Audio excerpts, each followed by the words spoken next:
આપણે સંપૂર્ણ paper solution દરેક પ્રશ્નોના જવાબ આ વિડીયોની અંદર જોઈશું, તો ખાસ આ વિડીયોની અંત સુધી જોતા રહેજો।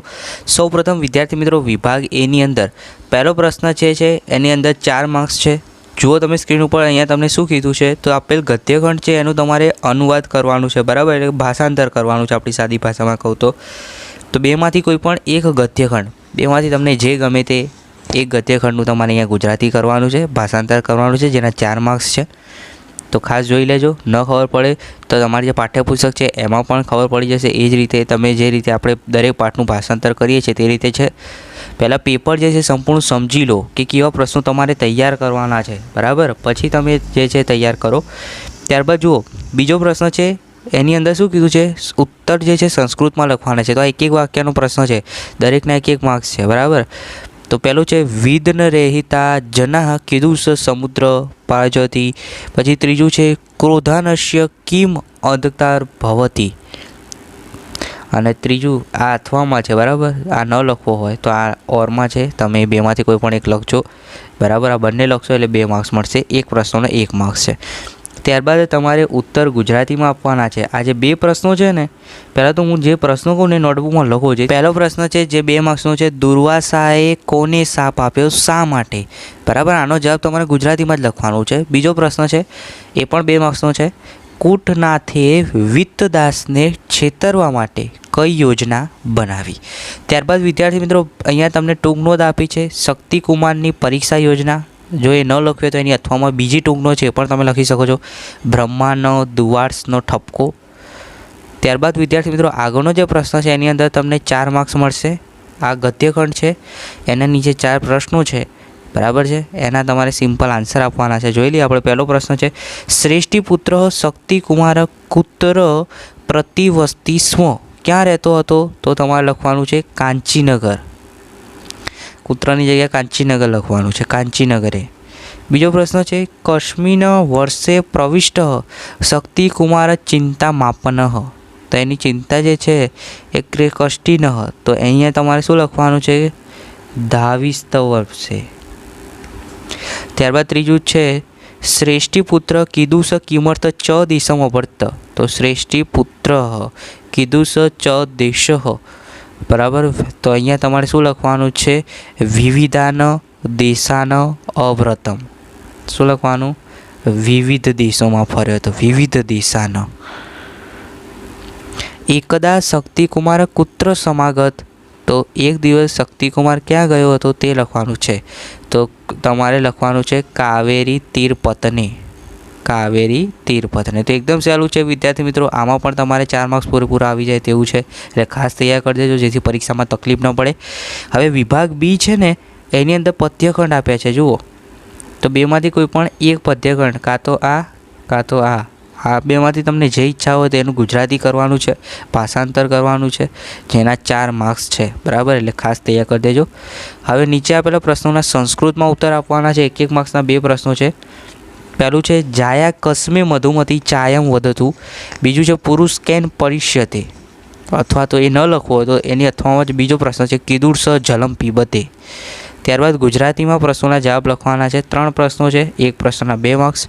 પહેલો તમે સ્ક્રીન ઉપર જોઈ શકો છો, જેની અંદર તમને એમ કીધું છે સંગઠિત રહેવા માટે કવિ શું કરવાનું સમજાવે છે। ત્યારબાદ બીજું છે, એની અંદર તમને એમ કીધું છે શ્રવણની પરીક્ષા કઈ રીતે થાય છે, અને જે 13મો પ્રશ્ન એટલે કે ત્રીજો પ્રશ્ન, ભક્ત શું નથી જાણતો, બરાબર, તો તેના વિશે તમારે લખવાનું છે। ત્યારબાદ વિદ્યાર્થી મિત્રો, શ્લોક પૂર્તિ કરવાની છે, બંને શ્લોક છે, બરાબર। એક શ્લોકના 2 માર્ક્સ, 2 શ્લોક લખશો એટલે તમને 4 માર્ક્સ મળશે। ખાસ તૈયાર કરી દેજો, તમને ઇઝીલી તમને આવડી જાય। સોલ્યુશનની પીડીએફની હું લિંક પણ નીચે ડિસ્ક્રિપ્શનમાં આપું, ત્યાંથી તમે પીડીએફ ડાઉનલોડ કરીને બધા પ્રશ્નોના જવાબો સહિત તૈયાર કરી દેજો। પણ પહેલાં પ્રશ્નો જોઈ લો જેથી તમને ખબર પડે, તમને આઈડિયા આવે કે કેવી રીતે પેપર જે છે પૂછાય છે, અને તમે સારી એવી તૈયારી કરીને વધુમાં વધુ માર્ક્સ લાવી શકો। નાટ્યખંડ છે, એનું તમારે ગુજરાતીમાં ભાષાંતર કરવાનું છે, જેના 4 માર્ક્સ છે, ધૃતરાષ્ટ્ર અને ઘટોત્કચ, અને બીજું છે સુનીત અને પુનિત વચ્ચેનો સંવાદ। હવે આ વાક્ય કોણ બોલે છે તે લખવાનું છે, બરાબર। તો સામે જે જોડકું આવતું હોય એ તમારે એ રીતે જોડકા જોડવાના છે, જેના 2 માર્ક્સ છે। ત્યારબાદ ગુજરાતીમાં પ્રશ્નોના જવાબ આપવાના છે. આ બે ગુણના 2 પ્રશ્નો છે. પહેલું છે ઘટોત્કચ શકુનીને સી સલાહ આપે છે, અને બીજો પ્રશ્ન છે દુર્ઘટનાના સાક્ષી બનેલા માણસના 3 કર્તવ્યો કયા કયા છે તે લખવાનું છે. ત્યારબાદ આગળનો જે પ્રશ્ન છે એની અંદર તમને એમ કીધું છે ટૂંક નોંધ લખો. બરાબર, એક ટૂંક નોંધના 2 માર્ક્સ છે. 2 ટૂંક નોંધ લખશો એટલે તમને 4 માર્ક્સ મળશે. પહેલું છે ઘટોત્કચનું પાત્ર લેખન અને બીજી છે સાક્ષીભૂત મનુષ્યનું પ્રથમ કર્તવ્ય. હવે કૌંસમાં આપેલા પદોનો ઉપયોગ કરીને તમારે અહીં વાક્ય બનાવવાનું છે. કારણ વિના દુર્ઘટના થતી નથી. તો કારણ વિના દુર્ઘટના ન ભૂલતી. ઘટોત્કચ ધૃતરાષ્ટ્રને પ્રણામ કરે છે. બરાબર, તો આ રીતે વાક્ય બનાવવાના છે. ન ખબર પડે તો સોલ્યુશનની પીડીએફમાં જોઈ લેજો. લિંક નીચે ડિસ્ક્રિપ્શનમાં આપી છે, ત્યાંથી ડાઉનલોડ કરી દેજો. લીલા શબ્દનું સમાનાર્થી શબ્દ શું થશે? તો લીલા શબ્દનું અહીંયા સમાનાર્થી હેલા, ગીરી, બાલા. તો હેલા થશે. ત્યારબાદ જુઓ આગળ સકૃત, પછી આનું તમને અહીંયા મધ્ય પુરુષ વચન કીધું છે. બરાબર, તો સંપૂર્ણ વ્યાકરણ વિભાગનું પણ સોલ્યુશનની જે પીડીએફ છે એમાં તમને આપેલું છે, તો જોઈ લેજો. પહેલાં 100 પ્રયત્ન કરજો. બરાબર, નોટબુકમાં તમે જાતે જવાબ લખજો, પછી તમે એ પીડીએફ જોઈ લેજો, જેથી તમારી જ્યાં ભૂલ થઈ હશે એ તમને તરત જ ખ્યાલ આવશે. બરાબર છે. અહીંયા ધાની અપ્પી, પછી સમાસ ઓળખાવાના છે. બરાબર, એના પણ 2 માર્ક્સ છે. હવે છેલ્લો વિભાગ ઈ જે છે એમાં પહેલો પ્રશ્ન છે ઘટના અનુસાર ક્રમમાં ગોઠવવાનું છે, જેના 4 માર્ક્સ છે. ખાસ ધ્યાન રાખજો. બરાબર, ચલો હવે તમને આ ફકરો આપ્યો છે, એકવાર વાંચી લો. પછી નીચે જુઓ 4 પ્રશ્નો છે, એના સંસ્કૃતમાં જવાબ લખવાના છે. એક પ્રશ્નના 1 માર્ક્સ, એટલે 4 પ્રશ્નોના ટોટલ તમને અહીં 4 માર્ક્સ મળશે. બરાબર, તો પહેલું છે બાહ્ય સ્થળ નામ ગ્રામ કુત્ર અસ્તિ. તો આ નામનું ગામ જે છે ક્યાં હતું? તો તમારે અહીંયા લખવાનું કાલિંદા તટે બ્રહ્મસ્થળ અભિધ. એ રીતે 4 પ્રશ્નોના જે છે એ તમારે આન્સર આપવાના છે. પછી યોગ્ય કૃતિ જોડવાની છે. કાલિદાસ, કાલિદાસ જે છે તો કુમાર સંભવ, દંડી તો 10 કુમાર ચરિતમ, પછી ઉત્તરામ ચરિતમ. ત્યારબાદ તમને નેક્સ્ટ પ્રશ્ન જે છે 3 માર્ક્સનો છે. રેખાકિત પદોને શુદ્ધ કરીને ગદ્યખંડને ફરીથી લખવાનું છે.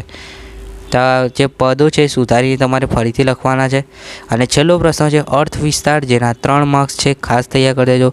જેની અંદર પહેલું છે સર્વે ભંતુ સુખીન સર્વે સંતુ નિરામાય સર્વે ભદ્રાણુ પશ્યંતુ મા કસૈ દુઃખ ભાગ ભવતે.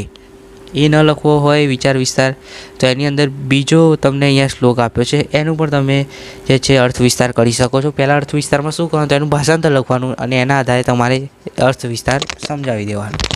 યથા ચતુર્ભી કનક પશ્યતે તથા ચતુર્ભી પુરુષ પડિષ્યતે શ્રુતેન શીલેન ગુણેન કર્મણા. તો આ હતું સંપૂર્ણ સંસ્કૃતનું આપણે 80 ગુણનું પેપર સોલ્યુશન જોયું.